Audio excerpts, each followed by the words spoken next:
Today, Sir David Attenborough warned that we are now so numerous, so powerful, so all-pervasive, the mechanisms that we have for destruction are so wholesale and so frightening that we can actually exterminate whole ecosystems without even noticing it. Sir David was in conversation with Prince William at the start of the World Economic Forum at Davos, and he urged political and business leaders around the world to make a renewed push to tackle climate change. In a moment, we'll be discussing whether Sir David's pessimism about our efforts to right our wrongs are justified.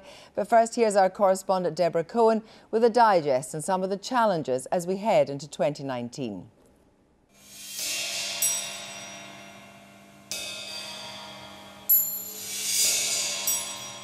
Plastic, the detritus of human activity. We already know that, of course, the plastic problem in the seas is wreaking appalling damage upon marine life, the extent of which we don't yet fully know. But our behaviour is changing the oceans in even more profound ways. Oceans are becoming more acidic. Humans produce carbon dioxide, which is absorbed into the water. It's increasing by about 2 billion tonnes per year.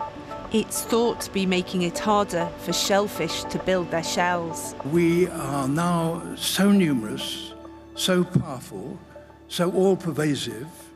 The mechanisms that we have for destruction are so wholesale and so frightening that we can actually exterminate whole ecosystems without even noticing it. Last year was the warmest year on record for the Earth's oceans, an analysis in Science said. Warmer water takes up more space than colder water. The global sea level has risen by about 8 inches since reliable record keeping began in 1880. But the rate in the last 2 decades is nearly double that of the last century and is accelerating slightly every year, NASA scientists say. Adding to this, icebergs are melting. 118 billion tonnes of ice was lost from Antarctica last year. It is now losing 6 times as much ice as it was 4 decades ago. Greenland too is being impacted. Yesterday, a study published in the Proceedings of the National Academy of Sciences suggested that the country's ice is melting 4 times faster than we thought. Previously, the melt was thought to come from large glaciers, which stream iceberg-sized chunks of ice into the Atlantic Ocean. But the research, based on data from NASA satellites, has shown that vast inland ice sheets are now melting too. Are we at risk of crossing a warming threshold leading to the irreversible meltdown of Greenland, threatening not just our sea life, but coastal towns and low-lying countries? Sir David Attenborough said today that the time to make a change is upon us. We are one coherent ecosystem.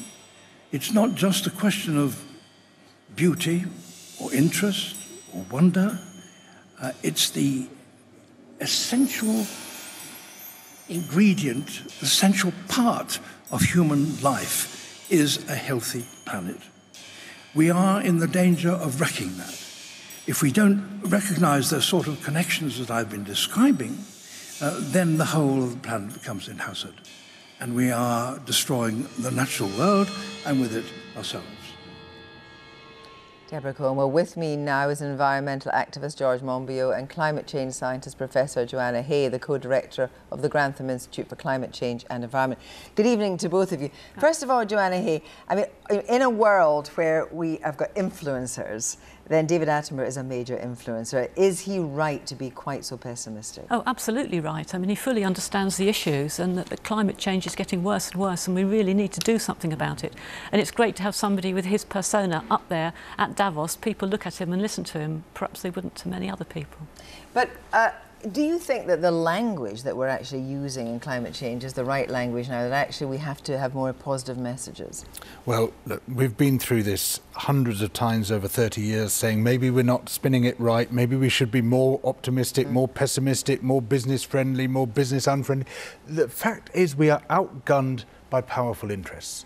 The fossil fuel companies, the governments they've bought, the lobby groups, the completely useless media, BBC often included, I'm afraid to say, makes it incredibly hard to get any message across and to make that message stick. But even language like outgunned, you know, we set ourselves one side or the other rather than actually all working together. Is that a problem, do you think, Joanna?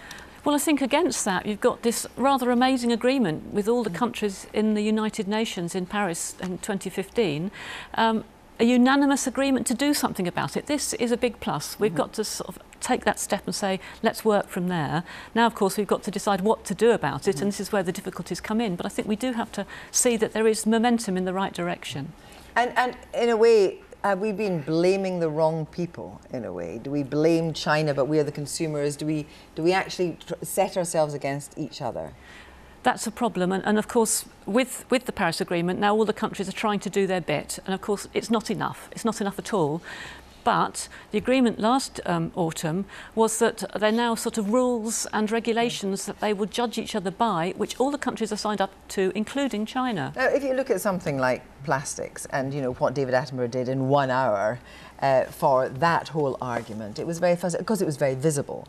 Are there ways in which we can be more creative about telling people in ways that they understand and they can actually take ownership of, rather than just blaming, you know, global superpowers? Well, there are, but at the same time, we must also blame global superpowers. Unless we identify the powers we're up against, unless we clearly point to those powers and say they are the impediment, nothing ever changes. We can be as creative as you like. We can come up with brilliant new ways of discussing it, brilliant creative ideas, but it's not going to change. It's about power. But there are also developments. We now know that clean tech is a lot cheaper than it was. There are developments. People are trying all the time. So why isn't it happening? And the reason it's not happening is the investments which the fossil fuel companies have made, the fossil burning companies have made, which they don't want to give up.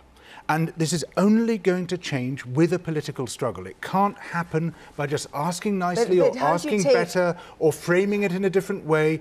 We have to confront those powers that are destroying humanity. But is there a way in which that then you can say that environmentalism and climate issues become mainstream? And I know you support things like Extinction Rebellion, who do talk in kind of angry terms. But I mean, I see it in younger people. There is it's now in their DNA to care. Is there a way for them to become part of the mainstream? Absolutely. Well, it is mainstream. I mean, the weird thing is that in huge tranches of the population, people desperately want action, but amongst those in the second bloom of youth who are in control of so many of our big organisations, they don't want action. But you know how to They're change this, Joanna. Personally, well, but it is mainstream. You know, you've got the Governor of the Bank of England saying we've got to do something. This is amazing. To people who've been working out at this in many decades, this is quite unusual. So and business leaders, and even heads of companies like concrete companies, saying we need to do something. This is really good news. So how do you influence? Who are the kind of people that are going to be the influencers? We know that David Attenborough is in. We live in a world, as I said at the beginning, of influencers. Who are the people that can help us through this? Well, I mean, the general population, of course, has got to tell their MPs what they want, but what we need is for the big companies to know that it's going to hit their bottom line if they don't do something about it. And we've got this whole thing about financial disclosures. Companies will have to declare to their shareholders the risks of their companies. At the World Economic Forum, they have to have these risk analysis before they start. And the two main risks were, one, extreme weather events, and the other one, non-action on climate change. So it's a big issue. But America, China, Brazil, they have to be on board as far as you're concerned, or the game's a bogey. Well, yes. I mean, the idea that we're going to have some magic influences who are just going to sort this out, we have to make this the political fight of our lives. This is an existential crisis that we're facing here. Brexit's important. This is 1,000 times more important. And we're all fighting about Brexit. We're all arguing furiously about Brexit. We should be arguing much more furiously about this. Thank you. This is what counts. Thank you both very much indeed.